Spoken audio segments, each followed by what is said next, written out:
రానున్న కలియుగం లోపల పుట్టవంతం ఉన్నది, పెరగవంతం ఉన్నది. ఉప్పు నీళ్ళు ఒక చోట ఉడకవంతం ఉన్నది, ఊరు ఒక చోట పెరగవంతం ఉన్నది.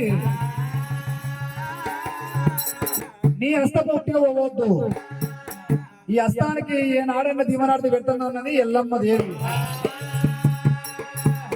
5 ఏళ్లతో పుట్టాలి. ఉప్పలమ్మ తల్లి రామారా 5 ఏళ్ళ హస్తముతోటి ఉండాలి ఉప్పలమ్మరా.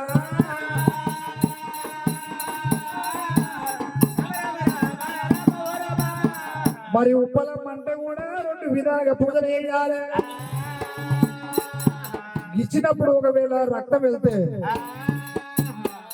వెళ్తేనేమో నరి 16 కోరాలి, గొర్రె పొడలు గొర్రెలు పోయాలి. అమ్మవారు అటువంటి ఉప్పలమ్మకు శాంతి పెట్టాలి. అట్లా కాకపోతే దేవి ఉప్పలనగా ఒకవేళ ఇచ్చినప్పుడు ఒకవేళ పాలు వెళ్తే